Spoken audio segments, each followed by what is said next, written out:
Hello everyone, welcome back. My name is Sam. And I'm Melissa. I grew up in the FLDS community. It is a polygamous group run by Warren Jeffs, and I moved out when I was 18 years old. I was raised LDS. Sam and I have been married for almost 9 years, have 2 awesome kids.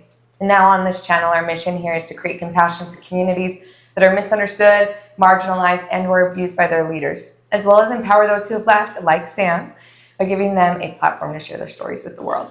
Yes, and we are very excited today to welcome the Black family, both Jeff and Erna Black. Welcome and thank you for being here. Erna is actually my cousin, so very excited to reconnect with you. It's been a long time, but thank you for being here and thank you for being willing to share your story with us and everyone else. We're so excited to hear more about their individual stories and what it was like for them individually. We hear they have very different upbringings, both within the FLDS. So a lot of times we think that the FLDS, everybody had the same experience, and we love sharing people's stories on here because we get to see insight that every single person, every family is different. Just like people that aren't a part of the FLDS, out in the real world, everybody has a different upbringing. So we're excited to show some differences within the FLDS. So coming to our awesome guest, Jeff, do you want to start off by sharing a little bit of what it was like for you? Where did you grow up? Yes, so my name is Jeff Black, and thank you very much for having me on your channel. I grew up very differently than my wife did, because I was born in Logan, Utah. My dad was going to college there to become a school teacher, so he was working through college to get his credentials and whatnot when I was born. And so, like I say, it was very different. We had a family dog. It was a German Shepherd, and that dog was very protective of me. We were great friends. My mom could just put me outside with the dog, and the dog would keep me from going out in the busy street, and we played well together. So that's something that I know is really taboo for even Sam, because dogs were not allowed when Sam grew up. That's very true, especially in my family. You know, there were some families that did have dogs, but that wasn't allowed in my family. And in fact, it came to a point you may remember this, Jeff, it came to a point where dogs were looked at as evil things in the community. Do you remember that? Absolutely. In fact, they even went so far as to say there was a vacancy in dog heaven, which I do not agree with, but that's what got said. I have a lot of early memories of growing up in Logan. My mom was LDS, and she was always proud of the fact that she said she was never formally excommunicated, even though she was part of the FLDS. My mom was born in Germany, and her mom was born in Holland. Her dad was born in Germany, and she came across the ocean when she was 5 years old, and she remembers seeing the Statue of Liberty from the ship when they came into the harbor. And then they got on a train and they traveled for several days. I think it was a week. There was an LDS couple that sponsored them to come over from Germany, and she paid their way. And they stayed at her house in Ogden, Utah. So when my mom was 5, then that's where she lived.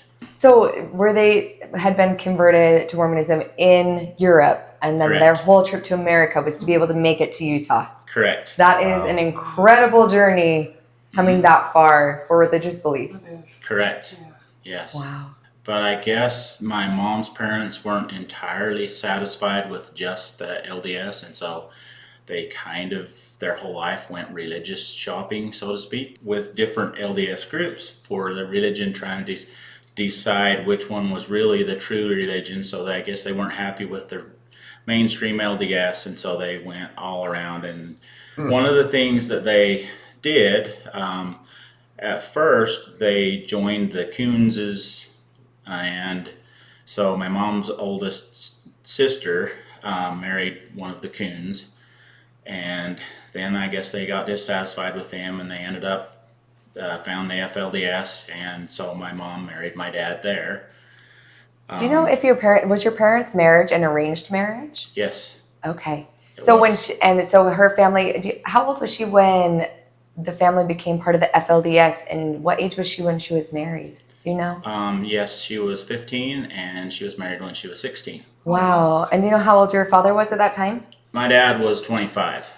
Okay. So still in his 20s. Dad so, was 9 years older than she was. So 25 and 16. Yes. And was your mother the first wife?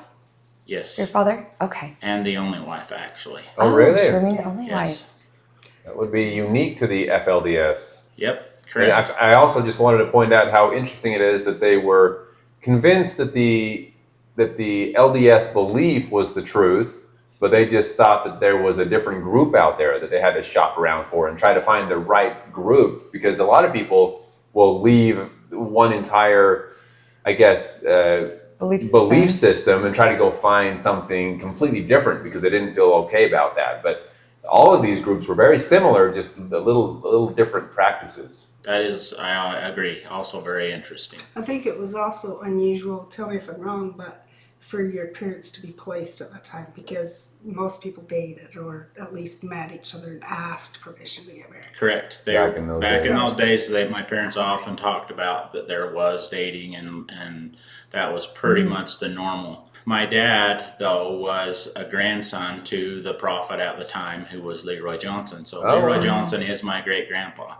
Oh, wow. And so I guess him being the prophet, so to speak, at the time, then he decided he was going to start doing placement marriages. And so that, I guess my dad was possibly one of the first.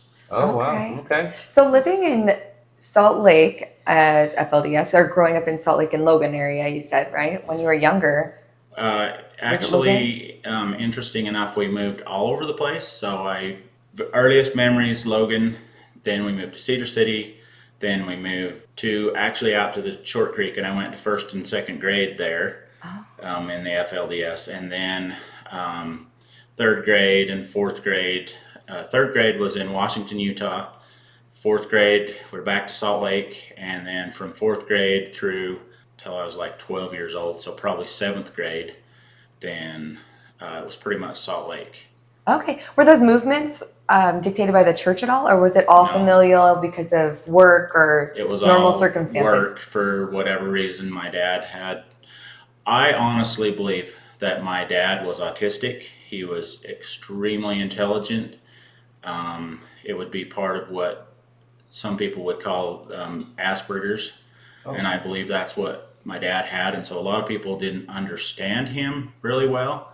And I think that kind of added to his inability, so to speak, to be able to hold a job for really long. And even though he had school teaching credentials, his jobs were school teaching, and he just went around and taught at different places. And most of the time he was substitute teaching. He wasn't a bad person.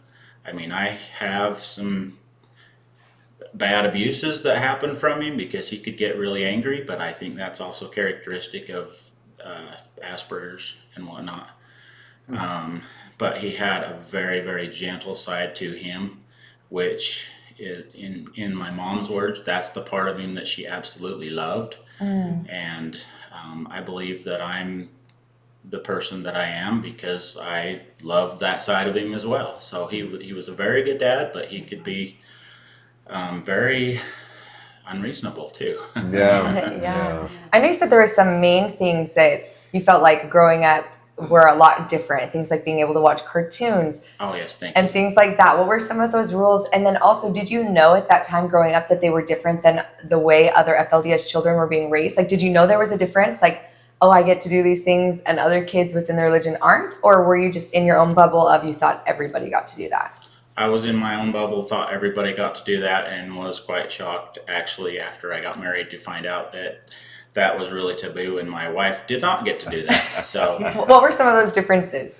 So I grew up after school, and actually before school I watched Sesame Street, Mr. Rogers' Neighborhood, and all that. I learned my first ABCs, my numbers, by watching Sesame Street, Big Bird, Oscar the Grouch, and all that fun stuff. Go ahead. This was this something that you could just walk in the house and turn on the TV if you wanted to, or was there some kind of supervision required?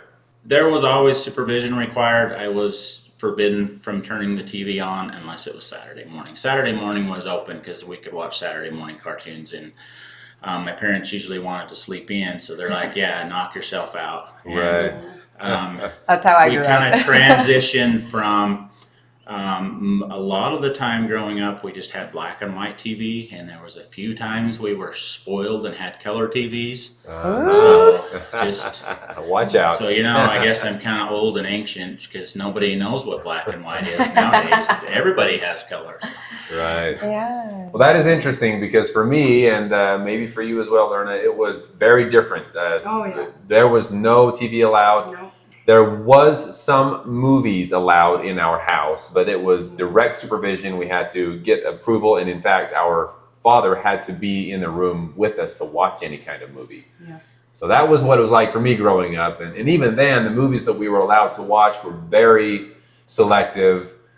I mean, I did watch Winnie the Pooh, so, watch out. Very intense.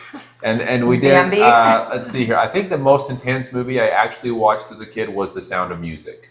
Yeah. And I did watch that one. But it was very, very limited, and there had to be very strict supervision to see any of those. I'm getting really scared. I'm wondering if I really should be here. See you, Sam. No. You're watching stuff like that at a young Joking. age. What about for you, Erna? What were some of the rules growing up as a young child in your house? So Sam described it pretty clear right there. We didn't watch anything, and when he said Winnie the Pooh, I was like, that Mom let us watch Winnie the Pooh, but she had to be there.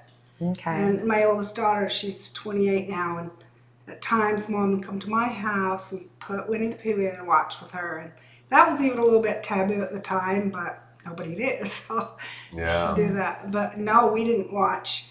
I mean, I'm old enough that I kind of remember way back in the days, they would have a community show and show it on a reel and on a big screen outside, and but that was very rare, and for us kids to get to go was, I'll put it this way, it always had to be my mom saying yes, because she was always the no mom. No. Everything was very strict with her. And did you grow up in Short Creek Yes, I did. your whole life? Okay. Yep, Lauren lived there. I did see a few of those films growing up, and there's usually only 3 of them that they played. Over and over. Chitty Chitty Bang Bang, Blackbird's Ghost, and I had the third one on the tip of my tongue. Something about a horse, but yeah. Huh. Chitty Chitty Bang Bang, classic. I grew up on Chitty Chitty Bang Bang as well. That's- And Sound of Music. That's funny that they were playing some of these really classic ones that, and those were some of the ones that I grew up with. I don't think I ever watched Chitty Chitty Bang Bang. Yeah, I don't think I got to watch that. That would have been No, a that little would have too been- crazy for the Yep. liking of my parents. There was the bad guy. There was I mean, the the bad bad guy guy. that's gonna steal the children. I mean, Well, A little and tense. to put that more how I grew up, and maybe you too, Sam, anything that was not realistic, that maybe make believe or anything, was not allowed in my house. Or not Interesting. with my mom. It was always like very much forward, strict. were you allowed to have baby dolls? Because I've Yes, heard because different I was things. old enough that yes, we could have dolls, but Okay. my family we grew up pretty poor, so I didn't really ever have a baby dolls, and I had lots and lots of nieces and nephews that were my baby dolls. Live so baby dolls. To that, I didn't. So Erna, just to kind of go back, could you just give us a little bit of your backstory too, as far as who your parents are and what it was like? Okay. So you say you grew up in Colorado City, Hilldale area your entire life. Yeah, I was born and raised there. In fact, I remember first time I ever went out of town, I was probably 12 or 13. Wow. Wow. So I thought the road to Cedar City was like so far away. So the world was very small. And I spent most of my time barefoot and running around on the mountains, which, our family had probably a little more freedom than you because it was earlier years than Right. Sam. Yes. We lived Sam, you ended up living down the street from us when I was about 12, 13. Your dad moved in. Oh, And we had the mountain there. We'd run all over. That was our backyard. that sounds familiar. And so I grew up in a home with 4 moms, but not in the same home. We had 3 different houses, and all of them had their own kitchen, their own area, and their own kids. Wow. So it was. Was that common It at the was- time to have the houses separate? Was it a later it thing was- having all of the mothers in the same home, or was it just Yeah. in your particular family? As a kid, I thought it was pretty common, but as I grew up, I realized that people that were kind of higher up in the church or more elite, they had their families in one big unit. I remember as a first grader listening to some of my friends talking, and the troubles they'd have in the house, more than one mom, and I'm like, oh man, I'm glad it's not that way. So I, and so for us growing up, it was actually just kind of fun all the time because I had lots of brothers and sisters, and it was like they were the neighbors, but they were also family. So we got lots of sleepovers, lots of fun times together, and we only had to check in if we were hungry. And I think that's because there were so many of us. It was like my own mom. So I was raised without her home much because she had to travel to Salt Lake and work. We weren't bringing enough income, so she was the provider for the house. I lived in a house with her, and which was a little more unique than the other moms. My mom and the other mom, Eva, shared the same kitchen. Okay. And to describe my childhood, because my dad was out of the picture, I only remember seeing him a few times in my life. He actually ended up going to prison. Oh, wow. So I had only met him a couple times in my life, so I never knew him. But he didn't go to prison until I was a 5th grader. But within that time, I had only met him 3 or 4 times. Wow. When he went to prison, did they place like your mother with another man? Was she assigned to different? No, not at the time. So I spent most of my years growing up with my mom and her sister wife, which was the other mom, Eva, in the same house. And looking back now, it was like Eva was the mom, my mom was the dad. I mean, she was off earning the bread, keeping the house, What did she do for work? She worked at a rest home and then also sit in for elderly people, in their own homes. And interesting. How many children did your mother have, and how many total between? Between the 4 mothers, there was 52. Wow. And then within your home, with your mother and the other mother, how many did you grow up like with around? Oh, that's a good question. I can't even remember how many my own mom has. A lot? The other mom had 14, and I think my mom had 13.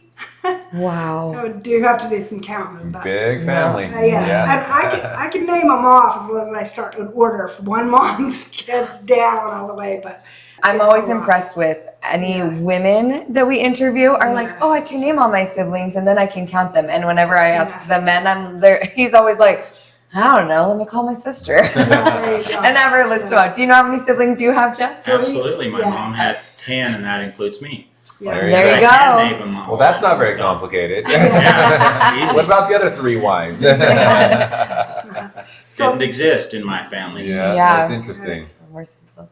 So your question was if they married somebody else. So when we grew up within the home, just like I was saying, the 2 moms and them, and then it was quite a few years. So probably 10, 15 years later, they married the brother to my dad. And and he had 1 mom, and then eventually within a couple years we all moved into the same house. That was hectic. Oh my word. So how many wives were in the home at that time? 5. So he had 1 and then 5. But that was when you were a little bit older? Yeah, I was actually, by the time they married into the home, I was of age. I was actually 20 by then, and I hadn't moved out, and I was still helping support my mom and support the family. So basically your entire childhood never having a father figure at all? Yeah, not at all. In fact, very rarely. I had no appreciation for men whatsoever. Interesting. Wow. Did you have a lot of brothers? Yeah. I had a lot of brothers, and they had a really, really rough life, and they were rough with us. It was a difficult life. It's like I was telling Jeff, if you didn't know how to swim, they'd just go throw you in the lake. If you didn't like spiders, they'd bring you a big spider. I mean, so I learned real quick, like, to be a cook kid is pretty much you had to be able to survive on your own and have no fear. It's kind of expected of us. But which I have to tell this as a contrast. So our wedding night, then I pulled the covers down and there was a spider, and I'm like, a spider, and she's like, picked it up, walked over and put it in the trash. That's funny. So speaking of your wedding, you were raised, Erna, you in Colorado City area your entire life. Yeah. Jeff, you kind of moved around a little bit, but ended up in Salt Lake area? So moved all around until I was in 8th grade, And then from there on out, I was living in FLDS community in Colorado City, Hilldale. Okay, Oh, in so you Hilldale. ended up in Hilldale. Okay. Yes, So one of my close neighbors then. correct. And actually, one of the places I lived was Buckhorn Ranch, and that is where I met your older brothers and knew them really well. Yes. Oh, Okay. okay. Buckhorn Ranch. So that was on your way. Let's see. Was it past Cedar City? North It's of north Cedar. of Parowan. North of Cedar City and Parowan. Okay. Correct, So yes. I've driven by it many a times, but I've never actually stopped. It was before my time that my brothers were having a good time there. Yeah. Anyone wants to know, it's exit 95. Exit 95. There you go. Now I know too. Did you know each other before? Well, I'm excited to hear the whole story. How did you So meet? know each other? No. Okay. Run into each other and meet each other? Yes, because she actually came up to Buckhorn Ranch while I was living there too. Oh, so that's where you. Well, She actually was one of the children, since we couldn't say kids back then, one of the kids that we were supposed to be having a nap over to the big Zitting house. And she thought I was cool because I could stand on my head. So, Yeah. So this is like way back. Way back. yeah. So you were impressed with them right from the get-go. Well, it kind of goes beyond, before that even. When he moved in town, was first grader across the street. He lived across the street from us. Literally. Okay. Right. So, across and the- I don't know why, but I have tons of memories of him. He had no idea who I was. But I remember him as a preschool, climbing the tree, and his mom coming out and panicking because he's way up in this tall tree, and he wouldn't come down. Wow. You know, so yeah. Oh, we do have so a we shared- did have run-ins. We do have a shared childhood memory of a Grandma Bradshaw that lived on the Oh, same that's right. street that was just so kind to all of the children. Oh, And we both have fond memories of going over and seeing her. So Yeah. good. So And so when you first met, about what age were you? high school. So by the time we really met Oh, each other as okay. a high school age, I think you were probably a senior that year. I think so. Yes, which would make me a junior. And So- back in your day, what kind of relationship were you allowed to have? Did you get to date? So yeah, Talk? What that did was that look two like? opposites too. No, What you say? no dating, of course, but yeah, we could talk. I mean, I had friends. Her sister particularly was my friend, but it obviously wasn't anything but just totally just friends. Right. And actually, I was really nice. I'd go around and offer pieces of gum and whatnot. And this is just one of those memories seared in my brain because we shared a typing class, and one day I offered her some gum. And yeah, if looks could kill, I would be a puddle of goo right there. And I would not be talking. But yeah, I never offered her gum. I never talked to her anymore. I was just like, okay, yeah. Yeah, don't talk to this one. She will kill you. You will be shredded. So that would show, like, my mom was very, very strict. I mean, and she would tell me, you do not talk to the boys. If they talk to you, you walk away. Do not talk to any boys, you know. So I Boys are got like that snakes, rundown right? A lot, yeah. I hadn't heard that till a little later on. But yeah, I was strictly forbidden to talk to the boys. And so to have somebody just come up to me and start talking naturally like a friend, I mean, that Jeff didn't even understand at the time that was taboo because he had barely been had back a in lot of town. culture shock and Yeah. people not treating me good, and I even kind of beat myself up because, oh my gosh, I didn't grow up with all these elite people that know all of this proper stuff. Yeah. Because it was normal for me going to public school to just walk up and talk to the girls. They were just one of the students in the class. It doesn't mean that golly, I'm going to go hop into bed with them because I talked to them, you know. Yeah. It doesn't work that way. And Yeah. so I didn't understand that there's supposed to be all this separation and everything. And I would just go and be normal how it was to me to be normal. And, Right. and Melissa understands that because having grown up in public school, that's Yeah. just normal, you know. Yeah. And I got in a lot of trouble a lot of times because the girls would treat me like, oh my gosh, you're trying to be a boyfriend. I'm like, what are you talking about? And Just trying to say hi. It's interesting now that you felt so bad because of the way you weren't, as like you said, elite, right? You didn't know the proper way to go about doing things. Little did you know at the time that the way you were was a lot more normal, right? Exactly. You didn't realize that that was the normal, Yeah. not the way that these And- quote unquote elite people were. Right. Instead of feeling bad about it now at this point in my life, I'm very grateful because I believe it is one of the things that has carried my family through when we're all together. Yeah. Because I was more normal, and it took me a while and helped a lot of my children be a lot more normal than some other people who the other normal was abnormal and we didn't realize it. So Yeah. So how did you find out that you were going to be married? Did you ask? Did you get So- assigned? Or Yeah, that's what'd that kinda look like? Interesting too, because we were just assigned, we Okay. introduced to each other, but we actually had a few days to meet, and I was actually told, you can make a choice if this is really okay with you. Wow. I think that was the very, very last time, because that day they brought two people up, married them, and they had never met, seen each other, and from there on out, after that, that's how all the marriages were. Who was the prophet at that It time? was it was rolling. ruling. Ruin Jeff's So- a little bit less crazy during his Yeah. time than Right. Warren, of course. But it seemed like you said, even towards the end of Rulin's life, things were starting to change pretty Yeah. quickly. And I think even right when we got married, it was a lot of Warren's doing how it was arranged. It wasn't his choice who was married together, like him and I, but it was Warren's choice when the performance was done. He was the one that day said, hey, Father, these two people are here, my other people that got married that day. Just never had met, never seen each other.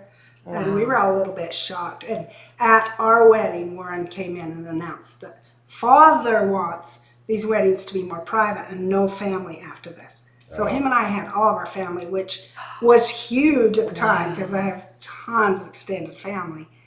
And so we had a huge wedding, Oh, how Wow. and wonderful. a huge reception and everything. But after that, it was just cut down. It was like, Oh, no how weddings. lucky. So yeah. It also, I felt- it's from like an outsider perspective, Yeah. like the fact that you're so lucky because you got 3 days is Yeah. also just still a little crazy. It It's is. like, Oh, yeah. whoa, 3 days, Right. you know, to be able to get to know each Yeah. other. And yet, like, that is so awesome in that Yeah. community to be able to have at least a couple days and have Right. your family. That's wonderful. And those 3 days, whether it was called dating or courtship or whatever it was called for you, it was probably still very limited on what you were Oh, supposed yes. to do. Maybe Oh, yeah. just conversation. Right, yes, exactly. Well, and I was very uneducated, so I would go to my mom, hey mom, what is okay? Of course we call her mother. Mm-hmm. But can I hold his hand? You know, I'm like, hey, I really kind of like him and I'm not married. Is that okay? You know, how am I supposed to feel even? And Right. she was, you know, like, okay, yeah, this is okay. But she was definitely like no touching, no kissing. You know, I'd had a bigger sister that when she got married, they decided to practice kissing before, and that was pretty tapping. That was, So she Yeah, made that so I really was like, plain oh, right yeah. up front. She's like, we We're are not not going to be kissing." doing any kissing. I'm like, I didn't know where that was coming from. I'm like, yes. so how Yeah, did you think? yeah. I mean, blew me out of the water. Yeah. That wasn't even on my brain. What are you Yeah. talking about? So, Yeah. I would like to back up real fast, though, and kind of address the question a little bit about how we got married, etc. Because in my case, and in the case, I'm sure, of a lot of people back in those days, it wasn't like it was an entire shock, because once you became 18 and became an elder, then now you have the Melchizedek priesthood, and so you had the ability to be married, and then you have to keep paying your tithing and being good and coming to priest meeting and going to church and doing all this stuff. And the other thing that was important is you're supposed to be making regular appointments with the prophet and go turn yourself in and say, okay, I'm trying to get ready. In my case, I got a house. I got a lot, put a house on it, got water and power and everything hooked up to it. And so I was actually living alone in my house and being prepared and ready to get married. And so, and it was several years after I had turned myself in, so to speak, that one day I walked in and Rulon said, hi, I have a companion for you. And I was kind of looking behind me to see who he was talking about, because obviously it wasn't me, and it had been 3 or 4 years since supposedly I turned myself in. So it was, in some ways, kind of a shock, but it wasn't. Wow, that is a lot of preparation. Like if people in the outside world, if you were like, in order to be allowed to be married as a young man, you need to buy a lot, build a home, have all these things prepared, all these ducks in a row. Not as many people would be getting married as young. At what age were you when you turned yourself in and said you were ready? 18. Okay. Wow. I got married when I was 23. And it seemed like 20s was pretty common for the man out there. Correct. And I had a lot of older brothers that I know. They were given a lot. They turned themselves in. They were doing all these things you just spoke of. By the time I was 18 years old, well, I left the month I turned 18, so I didn't have a whole lot of 18 years experience out there in that community. Did you have a lot in the house waiting for us, But I babe? did not have a lot in the house. And it seemed like that by the time I came around, things were just way different. You didn't really turn yourself in. You just sat on your thumbs and waited for a call. And sometimes that call never came. Sometimes it did.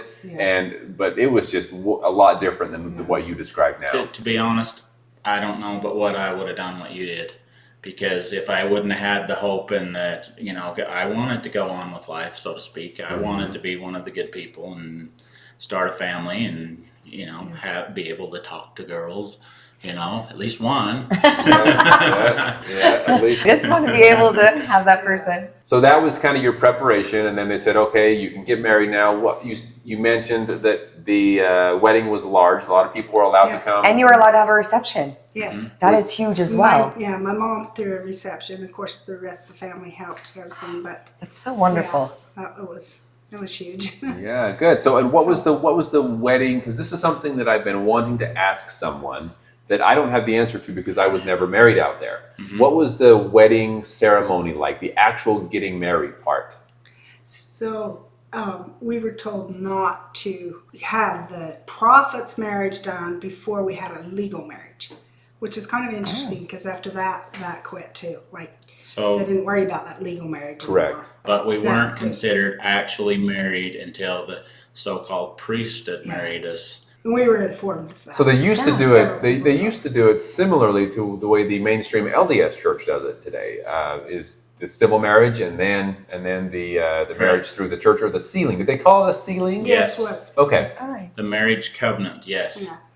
So where did And- you guys get civilly married? And was that a large thing? Was that the large portion? So Or did that get done? we did have a kind of a civil marriage ceremony, It was a pretty big crowd. and it was a fairly over big 100 crowd people. where our parents were there, and there was Walter Steed is the one who was the justice of the peace, and he did the civil marriage, and he just came over to her dad's house, which was a large house and had a large room where everyone could show up, and so we did the ceremony there, and we did actually exchange extremely fancy rings because Walter asked if I had a ring, and I said, yes, I have a whole pocket of them. And I pulled out my Band-Aids and showed him. Uh-huh. So our civil marriage, we got married with Band-Aids for our rings. Oh, that's Well, pretty yeah, you cute, did. actually. that you're being serious. I am Actual- serious. Actual He Band-Aids. He really Okay. was serious. We use I Band-Aids. thought you're a jokester, so I wanted to make sure. Right. But Wow. That in a was way- joking at the time, but that's what I used, and, Right. and everybody laughed when Walter's like, "Do you have a ring?" I sure do, a whole pocket of them. Well, but because of the way we were brought up, that was, in a way, a joke for us to have to be It married was taboo civilly. to have a ring. So we were Okay. looking at it like, okay, we've got to go through this The fake motions. ceremony. Yeah. So that we can be married within the church. In my mind, I actually had no real connection with that marriage. It was just like, okay, this is going to be done Same. so that we could actually get married. And so it was somewhat a joke. And So- so therefore he- it wasn't offensive Yeah. when I put the Band-Aid on her finger. or And he anything had like that. asked me and warned me before. Oh, like, very this is- thoughtful. And we should probably point out, you mentioned Walter Steed was the one that performed the legal Yeah. marriage. Yeah, He is a member of the FLDS as well. great. And Correct. so that's interesting. I didn't realize this, that a member of the FLDS was also the one performing the legal side of the marriage. Yes. Okay, Yeah. that as far as being performed, as far as the marriage license itself, we went down to the courthouse and got the marriage license, and I then see. hand carried that license to Walter, where the actual certificate was signed by our parents and Walter Steed. I see. Okay. Yeah, That makes sense. typical. We had to go get a marriage That license makes sense, before, yep. So the next question you want to know, did we kiss? No, because that was not the marriage. There was no, you can't kiss the bride at the end of that because you got to wait till the end the of the priesthood Exactly. ceremony, so to speak, or the sealing. Then that's what Rulon said. You may now kiss the bride, and so obviously it was just a real quick peck, and then whatever that was. I mean, that wasn't even thrilling. It's just like, wow, everybody's gonna watch us That do was this. scary. I Let's mean, get over that. Yeah, I bet. let's do 'cause- Plan A, scream and run. Yeah. yeah. Well, and if your whole life, okay, no touching, no kissing, no kissing, no kissing, but my first kiss is going to be in front of hundreds of people. Right. Mhm. Like, Right. yeah, that'd be intimidating. Yeah, it would be. Yeah, and when we met a few days before that, it was kind of the same thing. Everybody was right there, and I was like, how are we going to get to know each other with 300 people watching? Let's just leave. Wow. My dad was kind enough to say, you know what, I suggest you do that. Just take her and go somewhere. And, So, and I was trying to be good, so I was going to take her to church right after that, because this was our priesthood meeting was in the morning, 10 o'clock in the morning.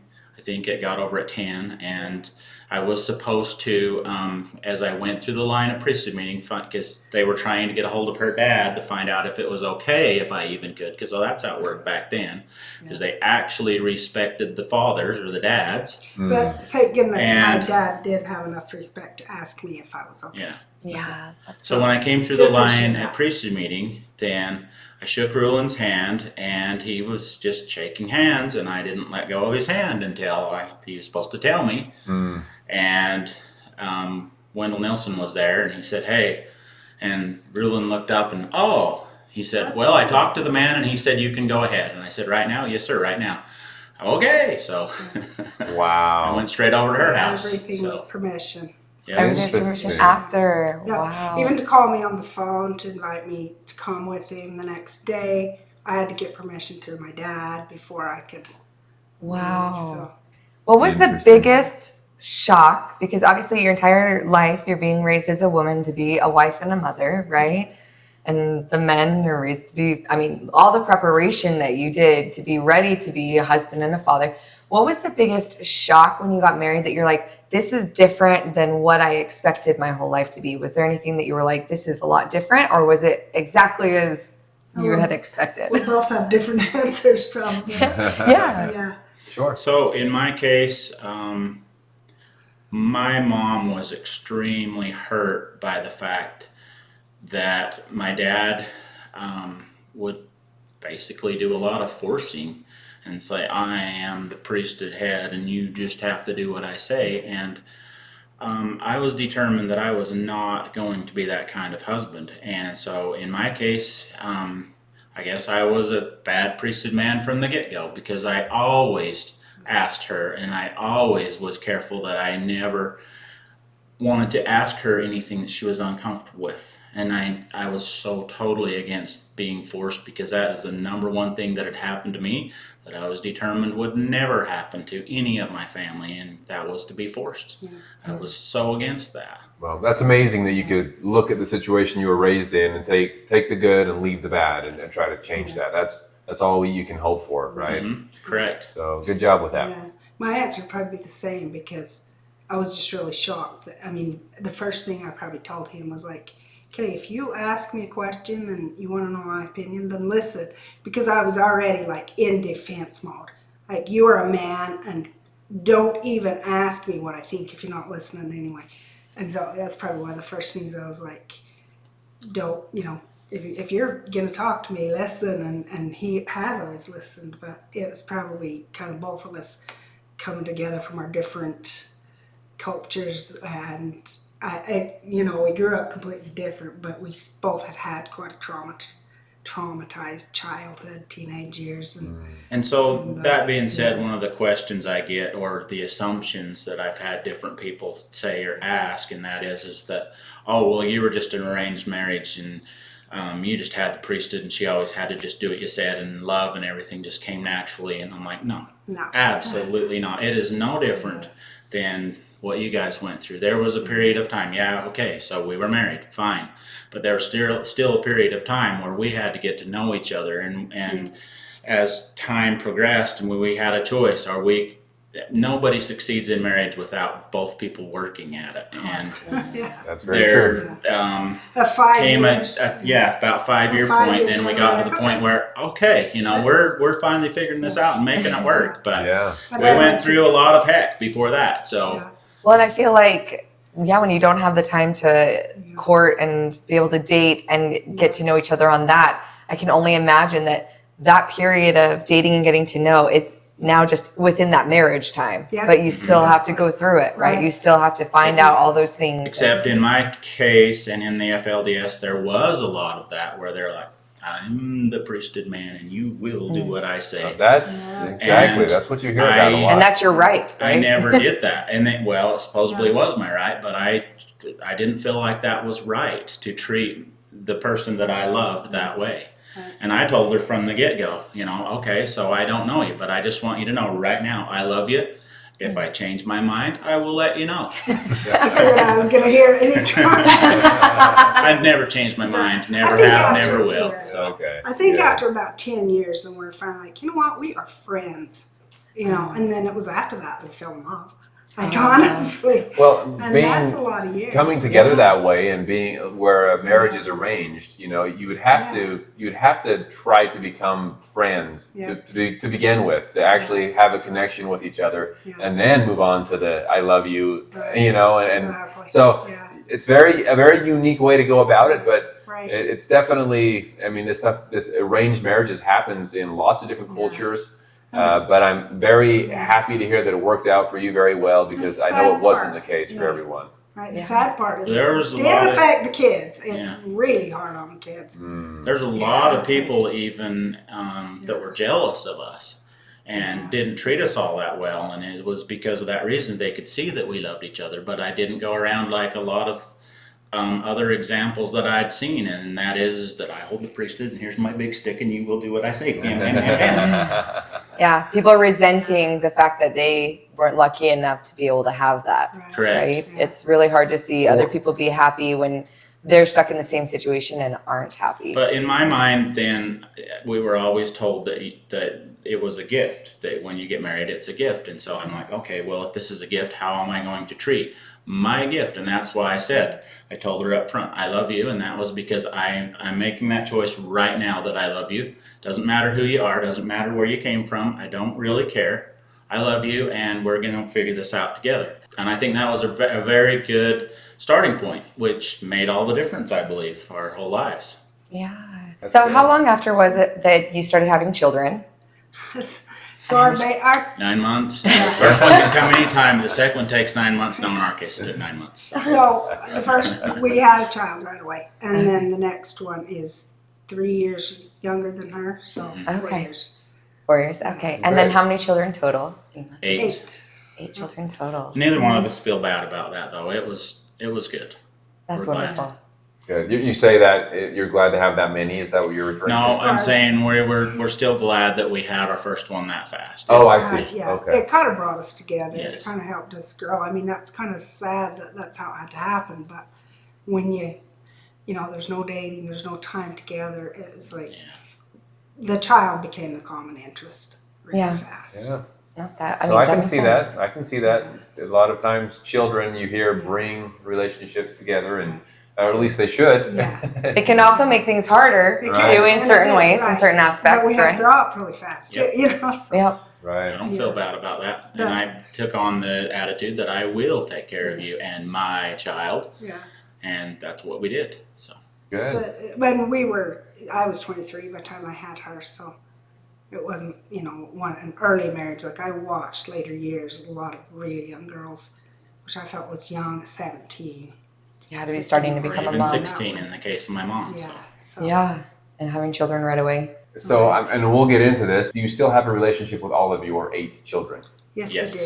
Yes. Wow. Thank God. For everything that I know It's you've a been through that we will miracle, talk yes. about, that Yeah. is amazing. Yes, it Wonderful. is. It is very. Well, we kind of had the amazing. nice parent and then that maybe not so nice parent.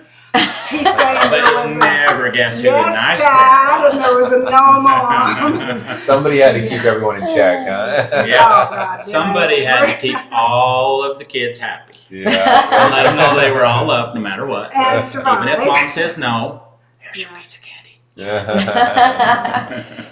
What were your expectations being a member of the FLDS and having a family in Short Creek? What did you feel like your expectations as parents were in raising your children? So at first, the first couple of years with my oldest daughter was actually pretty lenient and pretty because Warren hadn't come into leadership really until she was about 3.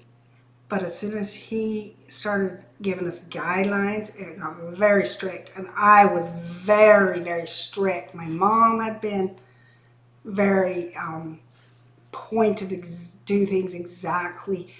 And she was an organizer. And so I became that and even more to my daughter. And then on from there, the house had to be immaculate all the time, which meant just driving the kids. Their play had to be supervised.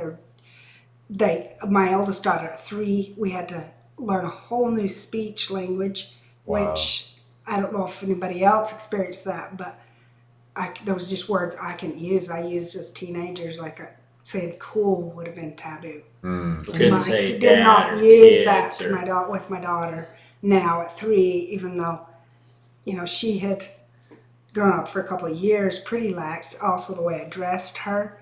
I dressed her in pants and shirt. I lived out in the city quite a bit when I was first married in Salt Lake and California, different places. And we were quite relaxed with her dress and everything. But then once we started getting instructions, then it got a lot tighter and tighter and tighter. So Erna can practically remember, my oldest daughter can practically remember the day things started getting stricter. And it kind of drove me to be I was flat out mean at times. Like I think that I even came to the point where I would have been abusive, except that I just told myself because I'd grown up in an abusive home, and I was like, no way, I'm not going here with this. And it was really hard to figure out how to stay within the guidelines I was being given, which were very strict, and then still get the child to. I mean, gosh, it was so ridiculous that I was required to tell my 3-year-old. I mean, we were told by the time your child is 3, they should be perfectly obedient. Perfectly obedient. And so I'm telling my 3-year-old, I look back on this and I just weep. My 3-year-old, that you cannot have your 3rd birthday if you're not perfectly obedient on your 3rd birthday. And I look back, I still Yeah. God, who tells a 3-year-old that? I did not realize you even told her that, actually. Yeah, and Jeff would have been like, oh no, we're partying. So we kind of had some different views. She definitely did that behind my back because I would have fought her on that. Oh, you're not going to tell my daughter she can't have her 3-year-old birthday. Well, I don't know. I mean, because it was coming straight from what Warren had told us. So at the time, I was just being so strict and being so. I think my driving force kind of came back from even as a child because in order to have my own mom around, I had to be perfectly good. At least I thought that because she worked all the time. And so when she came home, I had to be good because mom was coming home. And so I required that of my kids too. As sadly enough, a lot of that was passed on. And for people who aren't as familiar or seeing, this video for the first time and being introduced to FLDS, what's the driving force behind your feelings as a mother of why you felt like you needed to have perfect children that were perfectly spiritually for you? What did that mean for you? Like the importance of it and why was that so important? So I think in the beginning, like when my children were really young, it was like we had, I didn't really look at it like threats, but looking back now, it was definitely became threats later on, but it was like, you won't go to heaven. You will not have your spiritual salvation. You will lose the chance to move on. As time progressed, it literally became to the point you will lose your family. You will lose your own children. You will lose your husband. I mean, within maybe 3 more years after that, we had the threat of being separated if we weren't perfectly obedient. So that was a driving force. You had your family taken away, and not only that, if Jeff was to, I was kind of almost on guard for him, because if he lost his priesthood, we would lose our home, our family, our whole world would have been shattered. Could you define? And so sometimes, sometimes like him even like sneaking the candy, if I knew that, I was like really strict. Like, no, because you know, I don't want to lose you, you know. Yeah. So I became like almost ridiculously strict. More.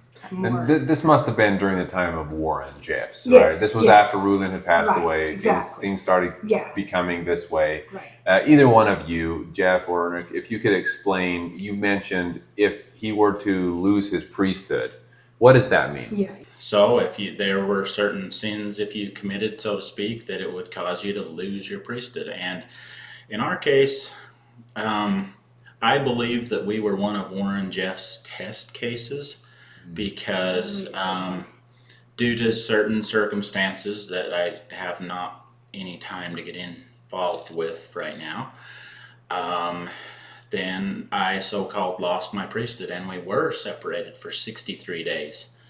But I did everything I possibly could to try to get the right spirit and everything and repent and be good and all that kind of stuff, which I don't feel bad about. I'm a better person because of it. It was very hard and difficult, but I was to have no contact with her or my two children, and even being right there in the same community, and it was very difficult. And you better believe I wanted my little kids back and my wife, and so I did everything until, like I said, 63 days. Then Warren called me up and said, Father says you can have your family back. And I happened to be in Salt Lake, and so I was headed down to Short Creek, and so I didn't let the grass grow, and I went to Short Creek, and we got married that night again. Because if you lose your priesthood, then you lose your marriage covenant, and you lose everything, and you have to be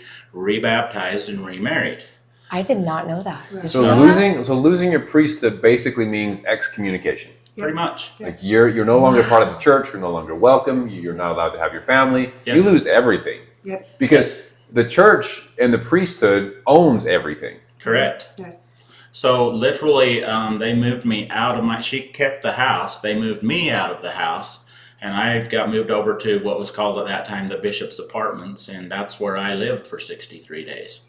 Wow. So to speak, but I was driving truck at the time. And it's kind of interesting too, the mindset of the community, because even though I'm old enough to make good wages and all that kind of stuff in the FLDS, if you don't have a family, we don't have to pay you that much. And so now all of a sudden I didn't have a family, and I immediately lost my job, and so I had to go job hunting, and it was very difficult to find a job. And then when I did, you just recently lost your family, so we don't have to pay anything. And so literally I got drastically skinny because that was part of what my repentance was, so to speak. I started fasting and praying like crazy. And because of the fact that I wasn't getting very much money, I turned everything I possibly could into the bishop, who was Fred Jessup at the time, to try to give him some money to support my family. Did he turn and take that money and support my family? No. They pretty much starved to death for those 63 days too. And I was starving to death trying to give every dime I could in so that I could support them. But I guess that made me look good to the church, because look at all this money he's turning in. Let's give his family back. He's going to be a really good financial support to us, I guess. I think it was definitely a test case, because Warren, I'm going to call it just a little game that he played, because he was constantly calling both of us and seeing if we were coming up to the requirements that Father wanted, which was Roland, and he had already had his stroke. And then, looking back now, it was all the requirements that Warren had. And he played it like he was giving us a favor by being there and being this middle person that will help Father get us back together. And so he was the good guy. Basically it became please me and you can have your kids back. It was literally that. What was it like for you and your children for those 63 days? So Jeff's saying, he's starving to death and doing everything to get back to you guys as fast as he can. What was it like for you? It was pretty lonely, I'd say too, because I had my son was just starting to walk and talk, and they were both the kids. My daughter was turning 4. Emotional. We want daddy. What do? I didn't even know how I was supposed to feel. Am I supposed to love him anymore? Am I going to even be back with him? Do I look on? And a lot of people, I had to go work I had to keep my kids with me, so I would go work because there was nowhere to really babysit or like no daycares or anything at the community at the time. And so I'd take them with me, but I'd just go clean for people. And I kind of became like the maid, and then a lot of people were looking at like, hey, just marry into our family.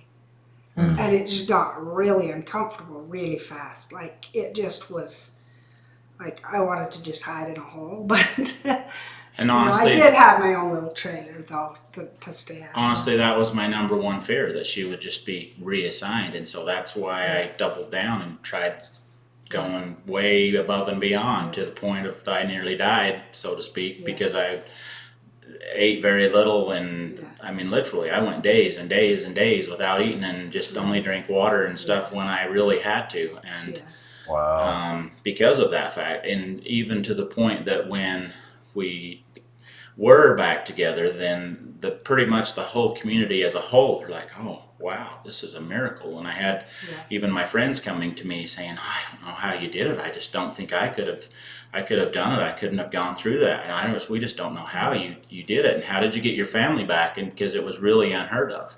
Well, and at that point, we'd seen a lot of separations in the community, but rarely had anybody got back together. Yeah, you almost have to wonder if Warren Jeffs allowed a few people like yourselves to get back to give the other people hope Yes. to keep doing what they're It supposed to was do. definitely, looking back, it was a favor. He was just doing us such a favor to put this back together. And convincing other people that it's possible. Look, Right. if you just do this, then look, other people are getting back and together. Jeff It's even got to possible. the point where he started speaking like Warren in order to be. When we did get back together and he was talking with me, and I was like, hey, you gotta just be yourself, because I can't handle this. And How did it affect you? How did it affect you spiritually? Like, coming back, obviously you're still believing, you're working so hard, doing so like above and beyond spiritually, and you do get your family back. Was it like a very big testimony builder as to like the truthfulness of the church, or did it leave you jaded as like there's something wrong here, or did it double down like and build your strength and faith? For me, it doubled down. Oh wow, Warren is the prophet. And well, he had the power right then and there. And I think that for me, it just kind of became do it or die. Right. Pretty much. So a little more both fear. of us, do it or die. And a lot more fear. oh yeah. We knew And what I could don't happen. really know. At the time, I didn't call it fear. I called it was choice. We want to do this. We want to do what Warren says. So you know, faith and promoting, so but we through became, fear. Yes. Exactly. And there was a point that I even thought, you know, this is not supposed to be fear, but honestly, yeah, we had a big It scare. took its toll because she said that our son had just started to walk. He just started to talk. He quit talking, and it was at least 3 or 4 months after we were back together before he started talking again. Wow. So, very much even the affected very him. small children Were impacted. Yes. very significantly by this. Correct. Yes, it was. Yeah, it was Wow. actually a whole year before he talked again. He just was silence, and to this day, it still just wipes him out. I mean, he's a grown adult. Yeah, you mentioned this living in fear, and Yeah, even myself, I only was there until age 18. Right. But I look back on my childhood growing up out there, Yeah. and you're right. I felt like, oh no, this is what I want. I'm so happy. I'm so blessed to be elite and a part of this small group that's the only truth and has the only truth. And now I look back and realize, like, I was afraid almost my entire life yeah. because of the way we were raised, that if you don't do exactly what you're told, all these awful things could happen to you. Yeah. And because of that, my fear, I even put that in my kids even more so than, I mean, I was a goddamn saint. You know, I was like, Yeah, because really you had strict. I had to be. Yeah. to save your family, and you're going to do anything for your And then, family. like I said, it had already come before as a child. I had to be perfect Well, for my mom. it's so much more than just our immediate family, though. It was literally our relatives and friends and everything. And if you didn't do exactly what they said, you would lose your whole culture and everything, and you would be out there all alone. with no help whatsoever, no friends whatsoever, and nothing that you knew. It would literally be like being taken to the Antarctica or somewhere and dropped off where it is really cold and terrible, which is pretty much what our view of the so-called world was. Right. Is really cold and terrible, and you're going to freeze to death. Right. It's just so sad, but that's the reason we fought so hard to stay in it. Right. Yes. And Right. to be obedient. Right. Not to mention what we were promised would happen to us in the afterlife Right. if Correct. we weren't obedient, right? That's a whole other topic. Yeah. We would So- have to go through the second death, and our spirit would be killed, and Yeah. it just wouldn't exist anymore. Exactly. Yeah. Very frightening. Yeah. I think for me that in early years with my first kids, it was like that. I wanted to be good enough for salvation, but I think it slowly became good enough for Warren. It really was. Absolutely. It definitely, I mean, I can't even tell you exactly when that turned over, but it definitely became that very, very quickly and early on to my kids. Their whole life was just to be good enough for Warren.